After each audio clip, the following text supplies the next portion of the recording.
Welcome back. Thank you for staying with the broadcast. The saying is that all publicity is good publicity. Could that be the case for the National Youth Council with its recent election? The newly elected president, Nias Alfred, says the criticism regarding the NYC candidates' debate stirred great interest in the organization, and he plans to make the most of the attention of young people and the nation by extension. Nias Alfred and Robert Rene went head-to-head in what many said was a scene reminiscent of Market Step's political campaigning. The jabs were incessant, and soon the bid for the NYC presidency was the talk of social media. Well, now that votes have been tallied and Nias Alfred has been elected president of the NYC, he plans to keep the attention of young people and the rest of the public following the controversial election. Looking at it now, there will obviously certain aspects of the campaign that did not live up to the expectations of young people and the candidates as well. But if I have to pick out a positive side of it, is the fact that a lot of young persons who did not before know about the NYC actually got to know about that the organization existed and actually the role of the organization. So moving forward, what we need to do is to ensure that we use that traction that was created during the campaign and ensure that we continue that advocacy and we continue speaking to all these young persons who have already been engaged throughout the campaigning process. We probed the new NYC president about his plans to ensure that the NYC lives up to its mandate. We created an action plan that sought to engage every single young person in St. Lucia, regardless of where they come from, regardless of their circumstance. Too much of the time we found that the NYC as an organization has only catered to young persons who are already part of the structure, young persons who are part of clubs, young professionals. So what we want to do is to engage young people on the grassroots level, to engage young persons in the so-called ghettos and the at-risk communities. So basically the action plan spoke to that in terms of the human and social development of persons, health and well-being, and other areas that would basically help develop the holistic person when it has relates to our youth. Moving forward, President Alfred says it's time for the candidates to come together and move forward on a united front. I mean, it is an election. There is one person to win, one person to lose. And at the end of the day, our goal of each and every person who contested the election is youth development. So we have to find a way to engage each other regardless of the outcome of the elections, and that is something that, even before the results were announced, that the candidates came together and they realized, you probably have a strength that we need to tap into for the next 2 years.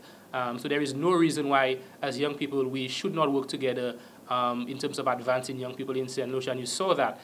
So even after all the publicity that went on for the NYC elections, at the end of the day, the hatchet was buried, and we're now moving forward basically in terms of engaging young persons at all levels. The new NYC executive comprises Nias Alfred as president, Anya Edwin as first vice president, Ajani Laborn as second vice president, Krishna St. Bryce as general secretary, Stacey Elva Laffey as assistant general secretary, Steffi Alfred as treasurer, and Edison Lane as the public relations officer. The NYC is a youth advocacy group that receives a subvention from the government to ensure that it can carry out its mandate. Now, amid the rivalry, some posited the view that the NYC is defunct and is not advocating effectively on behalf of youth. The new president says while there is work to be done, there can be no denying the need for the National Youth Council. We want to hear from you. Do you think the National Youth Council remains relevant? Here's what you had to say.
On Monday, the Department of Infrastructure, Ports and Energy commenced the second phase of the Traffic Flow Improvement Program designed to improve the travel time along the Castries-Grosley Highway.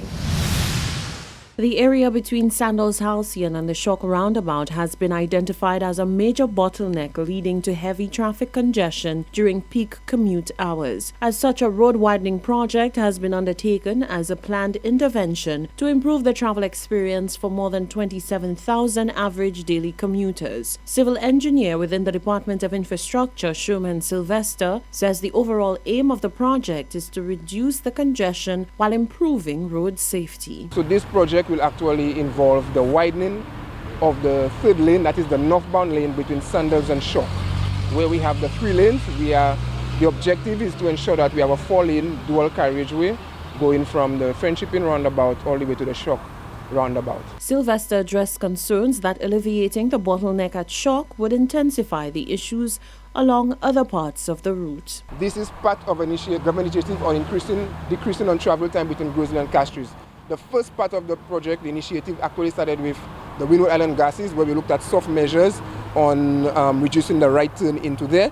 This is a second portion, and then we are going to go on to the other sections, for example, the Shock Hill, the Maris Hill intersection, the Rodney Bay intersection.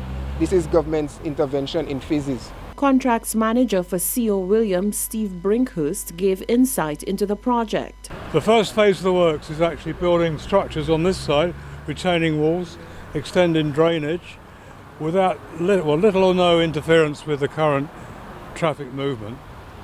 The second phase is the interesting phase for us, because we have to mill or grind away the existing asphalt and put new asphalt down. And we're planning to do those works after hours, at night time. Communications officer in the Department of Infrastructure, Shannon LeBon, expressed gratitude to Sandals International for contributing a significant portion of their property to facilitate the project. Motorists and all road users are encouraged to be cautious and vigilant when traversing the project site. A traffic management plan has been activated for the project's duration, and drivers are asked to follow the various road signs for public safety. The Sandals to Shock Roundabout widening project is scheduled to be completed in 2 months. Meanwhile, day 1 of the project caused major traffic jams, leading to many drivers opting out of commuting as frequently as usual. The Hot 7 team caught up with minibus drivers for their views on the project. Driver Lincoln Casimir is displeased with the rollout of the project, stating that measures should have been put in place to accommodate the proper provision of service to commuters. So all of us pack. We pack on the bus stand, and now you will have passengers consider, well, they get stuck up in Grand Riviere. But it's not our choice, because the traffic is so heavy. Government never put nothing in place for minibus. At least try and design a lane or something for us to make the daily process a little easier for us drivers and passengers. So I'm disappointed with that project. Yes, we need the widening of the road, but do it in a way that it will not affect the regular minibus operators and private owners. On the other hand, the president of the Babonneau Minibus Drivers Association, Adrian Blondell, is much more optimistic about the project. He says although there is current inconvenience, the benefits of the road widening project outweigh the current disruptions. Personally, I have no issue with the road that's going to widen there. That was supposed to be done long. And that is causing a really that's causing a real problem for us every afternoon. We have a traffic jam by the bottleneck there by Sandals Halcyon, and it's a problem for us. So it's time for them to free up the road and just make it happen. I know it will be a little slower, but I'd rather it be slow now and later it flows smoothly. That's what I want, but I want it to happen. And of course, the project is scheduled to be completed in the next 2 months. This is the Hot 7 TV Nightly News. Stay with us. There's more coming up after the break.